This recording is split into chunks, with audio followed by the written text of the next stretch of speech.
Chapter 4. I will start off, said Sir Puddleduff. I will learn it as you say it, said Erica. I am very good at memorizing poems. Wiglaf crossed his fingers. He hoped that these aged knights knew the poem better than Sir Mort did. Sir Puddleduff began. In days of old, when knights were bold, and damsels knew the score, a dragon kept a hoard of gold. His name was Grizzelgur. Grizzelgur lived in a cave outside the town of Gwail, and he was known to flame and rave. He had Sir Puddleduff frowned. What was it he had, Roger? He had a spiky tail, exclaimed Sir Roger, pounding his cane on the hard stone floor. I'll take it from here. Grizzelgur had yellow eyes. His heart was cold and small. His fangs were of tremendous size. He lived to fight and brawl. Sir Lancelot yawned. Then he got up and went over to the tapestry corner. Sir Roger recited on. 1,000 knights did feel the heat of Grizzelgur's flame. 1,000 knights knocked off their feet, and home they never came.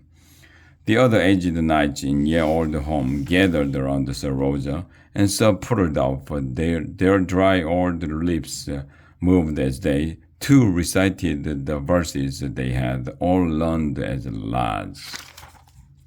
Then spaketh up Sir Percy, this dragon we must stop. Let's show this beast no mercy. Let's wag of stab and chop. Wiglaf's stomach lurched. He hoped that this was not going to turn into a very bloody poem. Sir Puddleduff took up the verse. Sir Drake, he raised his lance up high for Grizzelgur a quest. Let's seek the cave wherein he dwells and stab him in the breast.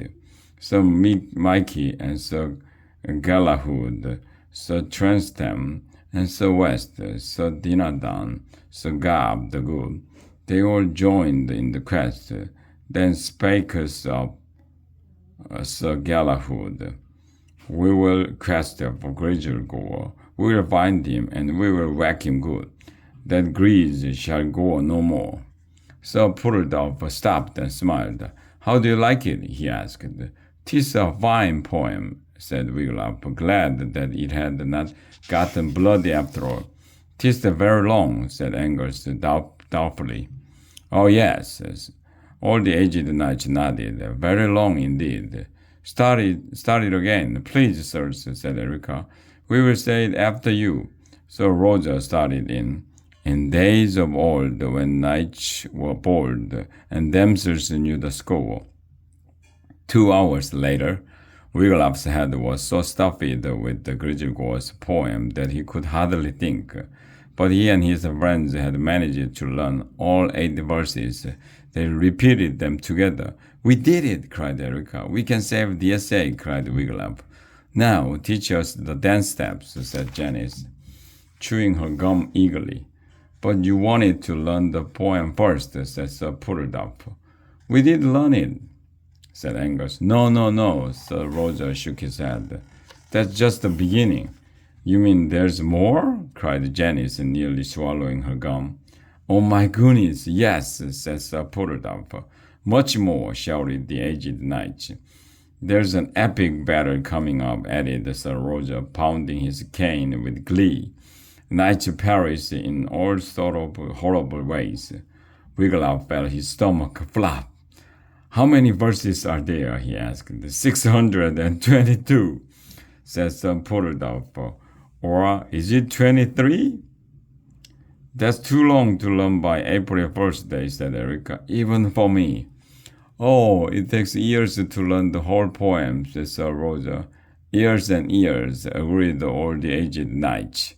Then we cannot save the essay after all, said Erica sadly.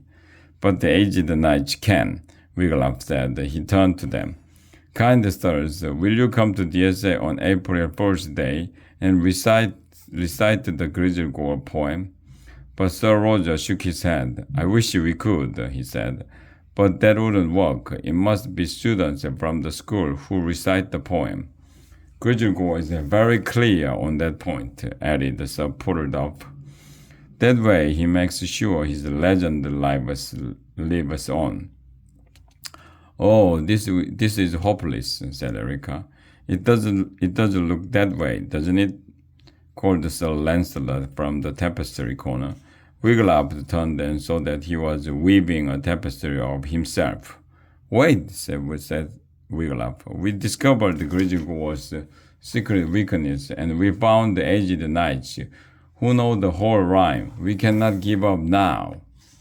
He stared at bold little Sir Roger, at skinny white-haired Sir Puddledove, at the other old knights. Why?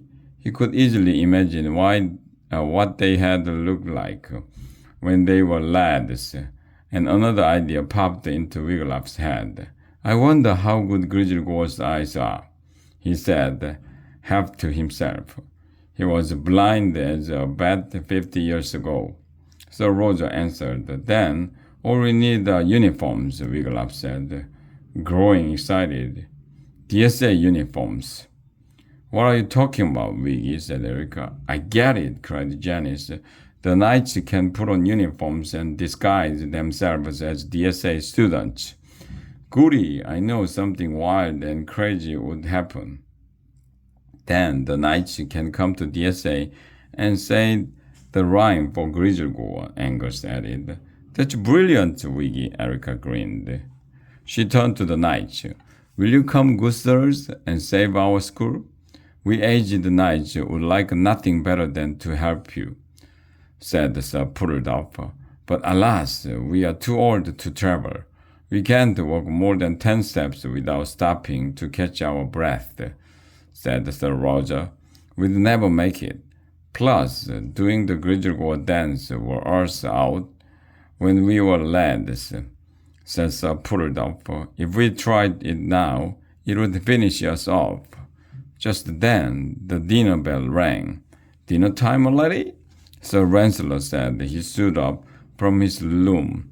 Excuse me for running off, lads and lassies, but I like to be first in line. I like being first at everything. And he hurried away. As the aged knights all tottered off after him, Wiglaf heard a strange thumping sound. He turned and saw the Dawn coming toward them. Thump step, thump step.